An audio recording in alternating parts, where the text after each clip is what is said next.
नमस्कार, मैं तनु शर्मा। आप देख रहे हैं न्यूज लाइव। वाराणसी से पीएम मोदी की अपील, स्वदेशी का लिए संकल्प, अपनाएं वोकल फॉर लोकल का मंत्र। प्रधानमंत्री नरेंद्र मोदी ने वाराणसी के सेवापुरी के गांव बनोली में 2183.45 करोड़ रुपए की 52 विकास परियोजनाओं का लोकार्पण और शिलान्यास किया। इस अवसर पर आयोजित सभा में पीएम मोदी ने ऑपरेशन सिंदूर का जिक्र करते हुए कहा कि भारत पर जो वार करेगा वो पाताल में भी नहीं बचेगा। पीएम मोदी ने देशवासियों से कहा कि स्वदेशी का संकल्प लें और उन चीजों को खरीदें जिसे बनाने में भारत का पसीना बहा है। पीएम मोदी ने कहा कि हमें वोकल फॉर लोकल मंत्र को अपनाना होगा। हम संकल्प लें कि हम मेक इन इंडिया को बढ़ावा देंगे। हमारे घर में जो भी नया सामान आएगा वह स्वदेशी ही होगा। यह जिम्मेदारी देश के लोगों को लेनी होगी। वहीं पीएम मोदी ने मंच से 5 दिव्यांगों को आधुनिक उपकरण प्रदान किए जिससे उनकी जिंदगी पूरी तरह बदल जाएगी। इसके साथ ही दृष्टि बाधित छात्रा को लो विजन चश्मा प्रदान किया।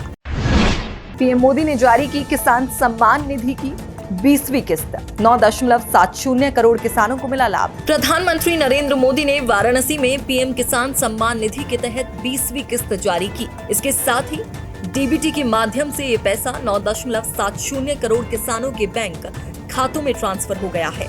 इसके तहत 20,500 करोड़ रुपए से अधिक की धनराशि किसानों के बैंक खातों में ट्रांसफर की गई है। इससे पहले पीएम मोदी ने 18 जून 2024 को वाराणसी से 9.26 करोड़ किसानों के बैंक खातों में किसान सम्मान निधि की धनराशि भेजी थी। 20वीं किस्त से पहले अब तक 19 किस्तों में किसानों के खातों में 3.69 लाख करोड़ रुपए ट्रांसफर किए गए हैं। केंद्र सरकार ने फरवरी 2019 में प्रधानमंत्री किसान सम्मान निधि योजना की शुरुआत की थी।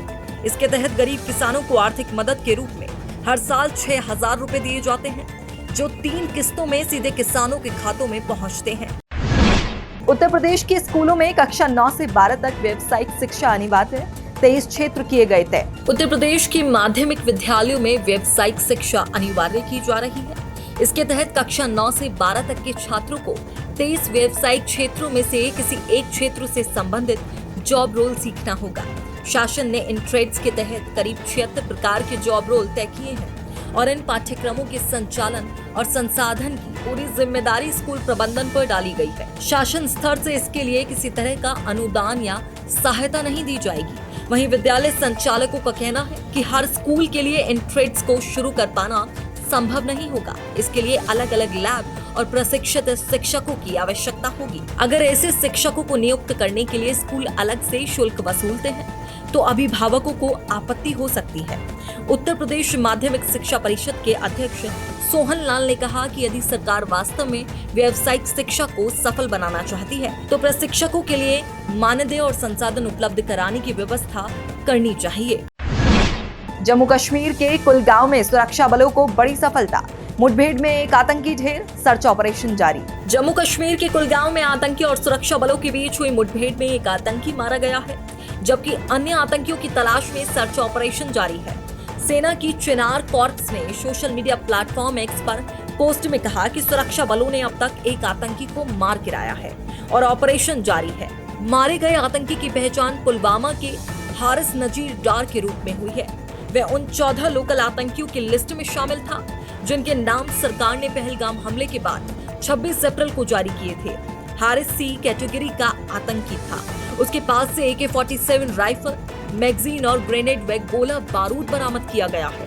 इससे पूर्व श्रीनगर के दाची गांव में लश्कर के कमांडर सहित 3 पाकिस्तानी आतंकी मारे गए थे। चुनाव आयोग ने राहुल गांधी के आरोपों को बताया बेबुनियाद, कहा एक भी दायर नहीं की अपील। निर्वाचन आयोग ने लोकसभा चुनाव 2024 के परिणामों को लेकर लोकसभा में नेता विपक्ष राहुल गांधी के बयान की पोल खोलते हुए फैक्ट चेक जारी किया है।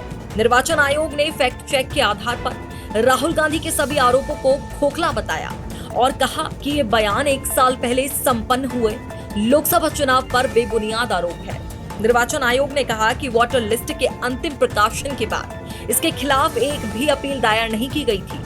इससे पूर्व राहुल गांधी ने आरोप लगाया था कि चुनाव आयोग वोटों की चोरी में शामिल है और हमारे पास इसके सबूत भी हैं। राहुल गांधी ने यह भी कहा था कि जल्द ही पूरे देश को इसके बारे में पता चल जाएगा कि चुनाव आयोग वोटों की चोरी कर रहा है। भारत ने बंद नहीं की रूस से तेल की खरीद, अमेरिकी राष्ट्रपति ट्रंप ने किया था दावा। अमेरिकी राष्ट्रपति डोनाल्ड ट्रंप ने दावा किया था कि भारत ने रूस से तेल खरीदना बंद कर दिया है, जबकि भारत ने ऐसा कोई फैसला नहीं किया है। भारत का कहना है कि तेल आयात पूरी तरह से मूल्य, कच्चे तेल की गुणवत्ता, मौजूदा भंडार, लॉजिस्टिक्स और अन्य आर्थिक कारकों पर आधारित होता है। भारत की ऊर्जा नीति पूरी तरह से राष्ट्रीय हित और अंतर्राष्ट्रीय नियमों के दायरे में है।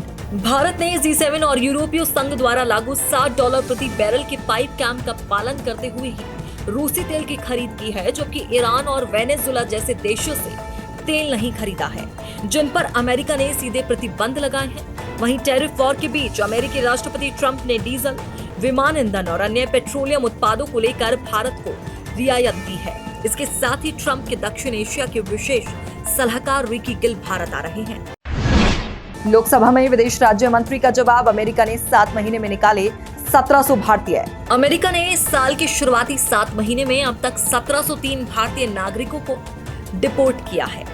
विदेश राज्य मंत्री कीर्तिवर्धन सिंह ने लोकसभा में डीएम के सांसद कनिमोझी के सवाल पर कहा कि 2020 से 2024 के बीच अमेरिका से 5541 भारतीयों को डिपोर्ट किया गया है और इसी अवधि में ब्रिटेन से 311 भारतीयों को वापस भेजा गया है। विदेश राज्य मंत्री ने कहा कि डिपोर्ट की वास्तविक संख्या में अंतर आ सकता है, क्योंकि कुछ मामलों में भारतीय नागरिकों के पास वैध यात्रा दस्तावेज होते हैं, फिर भी ब्रिटेन सरकार उन्हें सीधे डिपोर्ट कर देती है। इसके अलावा अवैध भारतीय प्रवासियों को जारी किए गए आपातकालीन यात्रा दस्तावेज का पूरा उपयोग नहीं हो पाता, क्योंकि वे कोर्ट में अपील कर अपने डिपोर्टेशन को टाल सकते हैं। आज के लिए बस इतना ही। कल फिर मिलेंगे देश दुनिया की नई जानकारियों के साथ। तब तक के लिए देखते रहिए और सब्सक्राइब कीजिए IIMT मीडिया।